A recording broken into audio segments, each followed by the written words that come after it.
Why can't I just talk to them? I don't think I want them to see my thing. And so on the final one that you present. Go ahead. So don't worry. Please give your attention to Megan. Yeah, it's gonna be amazing. Hi everyone, I am Megan. Hi, Megan. Hi, Megan.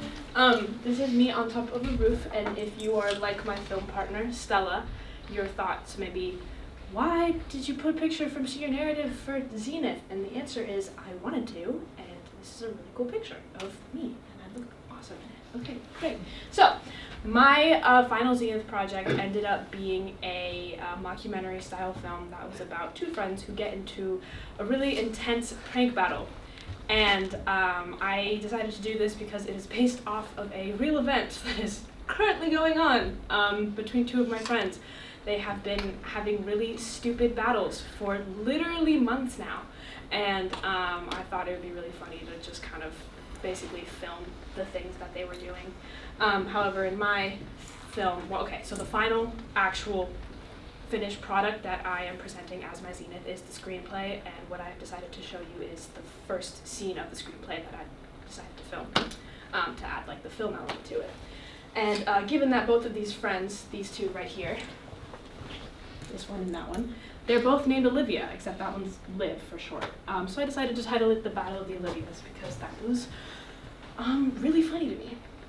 So if you guys saw, or all of the seniors who saw me and Stella's humor project, we also did a mockumentary, and I said that my two biggest inspirations were probably Parks and Rec and The Office, and they were still my big inspirations for this mockumentary because they are probably my favorite shows of all time. And Andy Dwyer, his whole sense of humor is my sense of humor, and everything he does I think is the funniest thing in the world. So I wrote one of the characters basically entirely based after Andy as a character, and Ryan Howard, because I think what they did with his character was so interesting. If any of you have seen The Office, he is the only character who you think is going to be normal, and then by the end he's like, I don't even know, he like siphoned the company for all of their money. I don't know, it was crazy, but he was a very huge inspiration.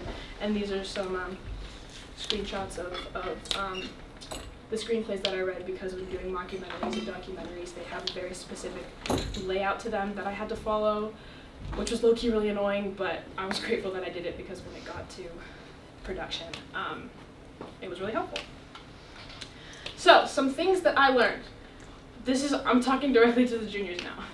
This is a very big project, guys. And I know all of the projects in film are super big, but the calendar that you make for yourself is so important. And you need to follow it, because I think, I speak for many of the seniors when I say it's very easy to fall behind when doing the Zenith project. When Mr. Taylor first introduced the senior narrative, he said, if you aren't crying at some point, you're probably doing it wrong. And that is how I know that I, at one point or another, was doing both my Zenith and my senior narrative correctly, because I thought I wasn't going to finish. I was having a very tough time. So I decided to add that picture because I thought it was funny. And these are pictures of me showing my Snapchat private story, not my private story, someone, the pictures of my line script. That took me forever to do because I forgot how to line script.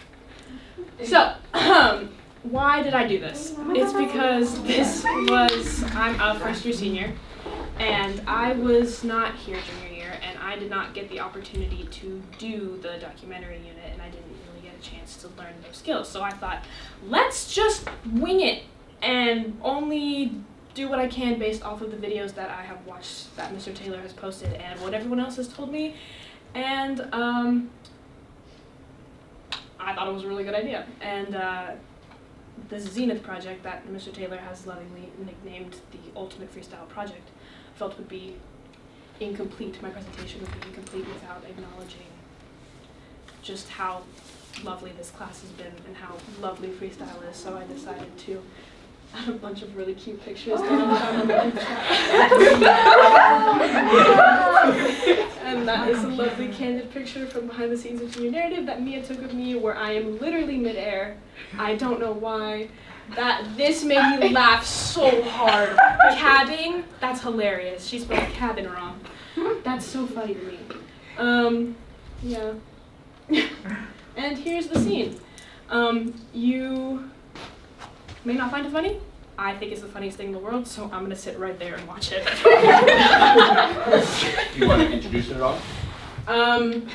This is Battle of the Olivias, scene 1. Well, can you give us some context? Because we don't know the whole script. It's I said at the beginning, the prank war between two friends, and it's just the intro. This is the intro. Yeah, basically. Is that better, y'all? Yeah, you'll see. Is this Liv or Olivia? This is Liv. Been fighting this prank war for.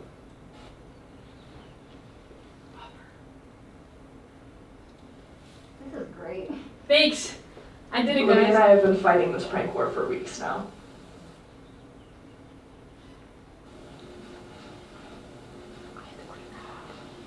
It will not end. So Liv and I have been playing hella pranks on each other, and it's really funny.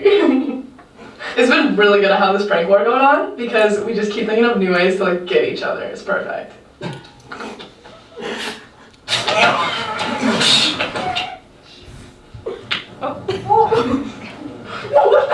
No one cracks my knuckles. It's so much fun. I hate her. We don't really know what's going on. It's been like a month, and they keep calling it this prank war. But at this point, it's just who's pissing each other off more. And at this point, I'm the one who's losing. To be honest, I don't really know. But whatever it is, Olivia's gonna win. Have you seen that Buddy the Elf cutout? It's so realistic. That's the lie. That's true.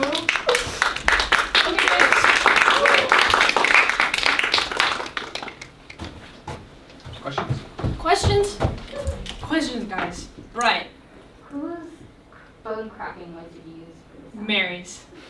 Mary has very crackable knuckles. Oh. And actually the audio file did not save when I transferred it to my computer, so I had to go back and record it again. So that was a really fun story. Jacob. What was the hardest part about doing, which part of the production would you say was the hardest part? Some of the cast members like to make things very difficult for me. And working around that was probably the hardest. Also staying on track. For real? Yeah. Yeah. For real? Yeah. So, do we have 3 mockumentary screenplays in this class? Yeah. Yes. That's really. And 2 of them are about a ghost. So. Yeah. Yes. Evie. What was your favorite part about making this? Probably watching Liv jump on Olivia's back and then beating her up and then me calling cut and then her not stopping. Oh! That was probably the So Megan, the bulk of your Zenith project was your writing. Mm-hmm. I would love it if you would tell us more about the screenwriting experience. Where can we read your screenplay? How did it come out? Are you happy with it? We focused a lot on the production here, which is cool, but since the bulk of your project was the pre-production, I'd love for you to maybe share some of that with us. I was gonna, for the actual presentation to the professionals, I was gonna talk a lot more about that. And We're actually professionals. pictures of it. Tell us. Okay, hi professionals. Hi guys. I really like writing screenplays, but by the end of mine, because I basically finished writing it, I wasn't fully content with it, and I think it's just because I tend to be a perfectionist in my work, and just I either turn in something that I love or I don't turn it in. But not turning in this project is why would I not turn in this project? It's a Zenith project, so I did turn it in. I think by the end, just kind of reading it through, I feel like the climax could have been better. I think there were certain places where I could have put better jokes in. I think that there were certain characters that needed more development. So the process of thinking of the characters and thinking of the storyline and all that stuff and actually coming up with the ideas and all these crazy things was really fun for me because that's something that I really enjoy. But by the end of the project, I didn't really know how to tie it up nicely, and I think if I had budgeted my time a little bit better, I could have been able to produce something that I was super, super proud of, but this is something that I'd say I'm mid proud of. Is there a place where we can read your screenplay? It's in a Dropbox, but I'm gonna add it to the presentation. So, if you want to read the screenplay, it's in the Dropbox, senior Dropbox. Yes. Zenith folders, I presume. It's in MeganH. In MeganH's Zenith folder. Yes. Okay. And how long did it end up being in the end? I think 9 pages. Sorry, 9 pages. 9 pages. Okay. All right. Thanks, Megan.